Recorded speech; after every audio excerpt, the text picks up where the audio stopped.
اعوذ باللہ من الشیطان الرجیم، بسم اللہ الرحمن الرحیم۔ نولی فیکٹری کے معزز دوستو، السلام علیکم۔ ناظرین اکرام، سانحہ موٹر وے کے حوالے سے بظاہر متاثرہ خاندان پر ایک قیامت آئی اور آ کر گزر گئی،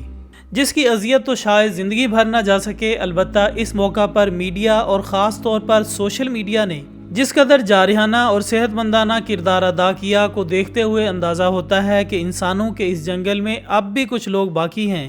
جو شر کے سامنے کھڑا ہونا ایک معاشرتی، اخلاقی اور دینی ذمہ داری سمجھتے ہیں۔ اس افسوسناک واقعے کی بہت سی پیش رفت اب تک سامنے آ چکی ہے، جن کے مطابق عابد علی نامی ایک درندہ جو کہ ابھی تک روپوش تھا، اس کے علاوہ اس کا ایک اور ساتھی شفقت گرفتار ہو چکا ہے۔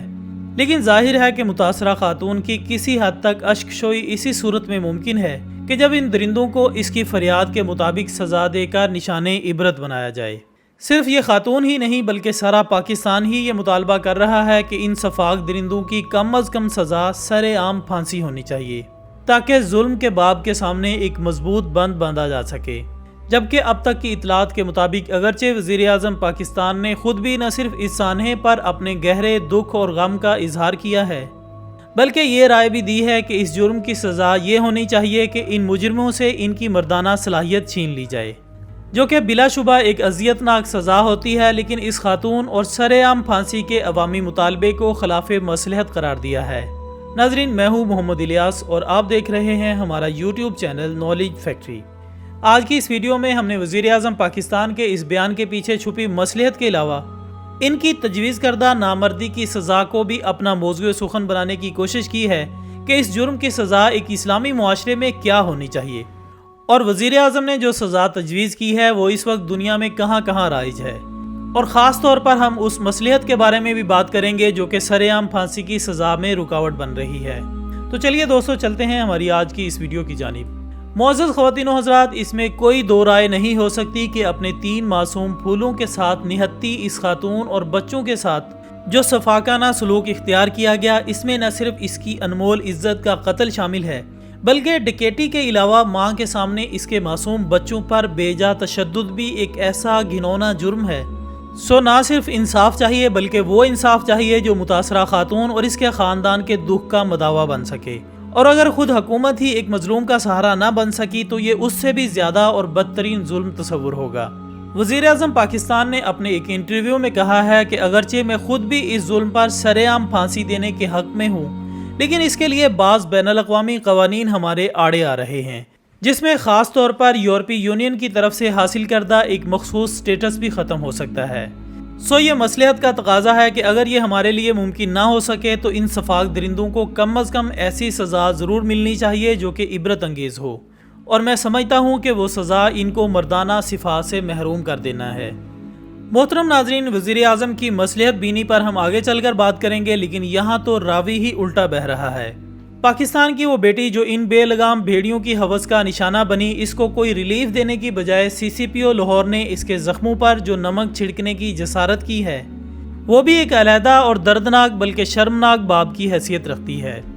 CCPO کے الفاظ نہ صرف اس خاتون کے زخمی دل میں اتر گئے بلکہ عوامی حلقوں کی جانب سے بھی شدید احتجاج کے بعد عمر شیخ نے اپنے ان الفاظ پر رسمی سی معذرت بھی کر لی ہے، لیکن متاثرہ خاتون کے مطابق انہوں نے معذرت کے اس مذاق کو قبول نہیں کیا، مگر ہمارے مقتدر ادارے اور شخصیات شاید اس کو معاف کرنے کا حق استعمال کر چکے ہیں، اور یہی وجہ ہے کہ اب تک موصوف کو کہیں سے بھی گرم ہوا تک کا سامنا نہیں کرنا پڑا۔ اس کے علاوہ اس نے متعلقہ SHO کے رویے اور زبان بے وقار کے بارے میں بھی اپنے شدید تحفظات کا اظہار کیا ہے۔ ناظرین، اب ہم جائزہ لیں گے اس غلاظت بھرے جرم کے لیے اسلامی دنیا کے علاوہ دیگر مختلف ممالک میں کیسے قوانین پائے جاتے ہیں، جبکہ خاص طور پر اس جرم کا ارتکاب کرنے والے کو نامرد بنانے کا قانون کس حد تک مؤثر ہے۔ ہمیں یقین ہے کہ مسلمانوں کی اکثریت جانتی ہے کہ مسلمان ممالک اس کے لیے کوڑوں کی سزا تجویز کرتے ہیں۔ ناظرین، نامرد بنانے کا قانون سب سے پہلے سن 2016 میں انڈونیشیا میں پاس کیا گیا، اور جب سن 2019 میں اس کے پہلے مجرم کو کیمیکل طریقے سے سزا دی گئی تو اس کا بیان تھا کہ یا تو مجھے طویل قید یا سزائے موت دے دی جائے، چونکہ میں یہ اذیت برداشت نہیں کر سکتا۔ چیکو سلوواکیہ میں بھی اس جرم کی یہی سزا ہے جو کہ سرجیکل طریقے سے اب تک 85 افراد کو دی جا چکی ہے۔ اسی طرح اگرچہ یوکرائن میں بھی اس جرم کی یہی سزا ہے جو کہ بالغ افراد کو دی جا سکتی ہے، لیکن یہاں پر سرجیکل طریقہ کار اختیار کرنے کے بجائے یہ سزا کیمیکل کے طریقے سے دی جاتی ہے، جو کہ بہت اذیتناک پروسیس ہوتا ہے، اور وزیر اعظم پاکستان نے بھی اسی طریقے کو استعمال کرنے کی تجویز دی ہے۔ نائجیریا بھی ایک ایسا ملک ہے جس میں اسی کے نفاذ کے بارے میں سوچا جا رہا ہے، لیکن ابھی تک ملزم اور متاثرہ فرد کی بلوغت کی عمر کا فیصلہ نہیں کیا جا سکا، جبکہ کچھ ممالک ایسے بھی ہیں جہاں اس جرم کا ارتکاب کرنے والوں کو اس سے بھی زیادہ سخت سزائیں دی جاتی ہیں۔ مثال کے طور پر بھارت میں اس کے لیے عمر قید رکھی گئی ہے، جو کہ عام طور پر 14 سال پر محیط ہوتی ہے، اور اسی طرح پڑوسی ملک چائنا میں بھی اس جرم کے مرتکب افراد کو سزائے موت دی جاتی ہے۔ اور اگر ہم نارتھ کوریا کے قانون کا مطالعہ کریں تو وہاں پر بھی اس کی سزا سزائے موت ہی ہے، لیکن اس کے لیے مجرم کو پھانسی کے عمل سے نہیں گزارا جاتا، بلکہ ان کا ڈیتھ اسکواڈ اس کو گولیوں کا نشانہ بنا کر اسے موت کے گھاٹ اتار دیتا ہے۔